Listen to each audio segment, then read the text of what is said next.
اعوذ باللہ من الشیطان الرجیم بسم اللہ الرحمن الرحیم۔ عبداللہ ابن جعفر وہ چوتھے شخص تھے جنہوں نے حسین ابن علی کو عراق کا سفر ترک کرنے کا مشورہ دیا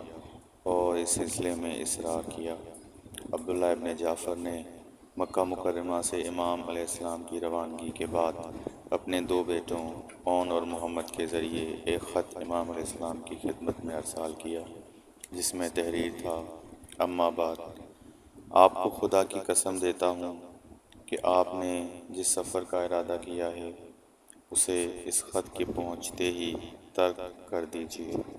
اور فوراً مکہ واپس تشریف لے آئیے، کیونکہ مجھے ڈر ہے کہ اس سفر میں آپ مارے جائیں گے اور آپ کے اہل و عیال بے یار و مددگار رہ جائیں گے۔ آپ جو ہدایت کی نشانی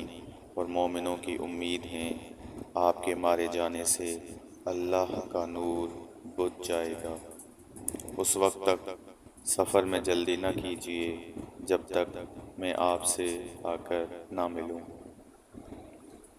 عبداللہ ابن جعفر نے یہ خط روانہ کرنے کے بعد فوراً عمرو بن سعید سے ملاقات کی،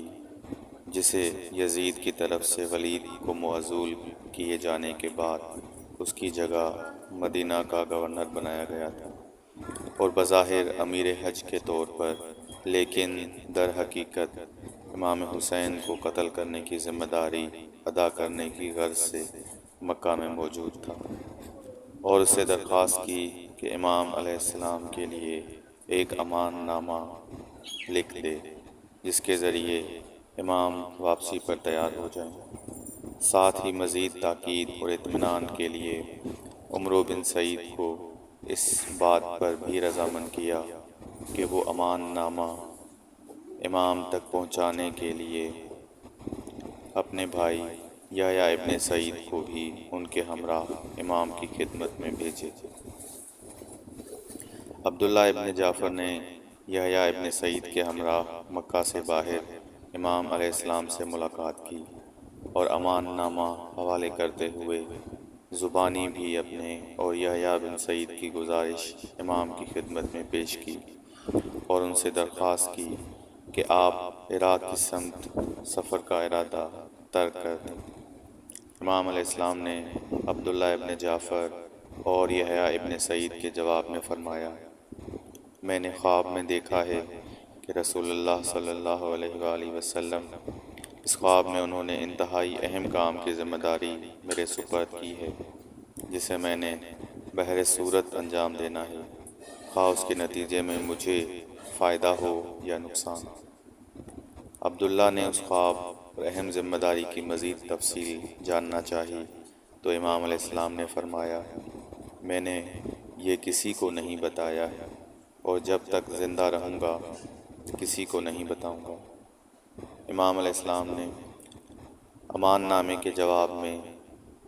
ایک خط بھی عمرو ابن سعید کے نام تحریر کیا، جس میں امام نے لکھا: اما بعد، وہ شخص ہرگز اللہ اور اس کے رسول کا مخالف نہیں ہے جو لوگوں کو اللہ کی طرف بلائے، عمل صالح انجام دے اور اپنے مسلمان ہونے کا اعلان کرے، اور میں نے لوگوں کو ایمان، نیکی اور احسان کی دعوت دی ہے۔ بہترین امان اللہ کی امان ہے، اور جو شخص دنیا میں اللہ کا خوف نہ رکھتا ہو وہ آخرت میں ہرگز اللہ کی امان حاصل نہیں کر سکے گا۔ لہٰذا ہم اللہ تعالیٰ سے دنیا میں اس کے خوف اور خشیت کا سوال کرتے ہیں، جو قیامت کے دن ہمارے لیے اس کی امان کا سبب بنے۔ اگر اس امان نامے سے تمہارا مقصد ہماری بھلائی اور بہتری ہے تو تم دنیا اور آخرت میں اس کا اجر پاؤ گے۔ جب جعفر ابن عبداللہ اور یحییٰ ابن سعید کو ان کی پیشکش کا کوئی مثبت جواب نہ ملا اور انہوں نے امام علیہ السلام کو اپنے ارادے اور فیصلے میں اٹل پایا تو مکہ واپس آ گئے۔ اس طرح عمرو ابن سعید نے بھی محسوس کر لیا کہ معاملہ آسانی سے حل ہونے والا نہیں، تو اس نے ایک مرتبہ پھر اپنے بھائی کو چند مسلح افراد کے ساتھ روانہ کیا تاکہ وہ امام حسین علیہ السلام کو واپسی پر مجبور کریں۔ یہ افراد امام حسین علیہ السلام کے قافلے کے پاس آئے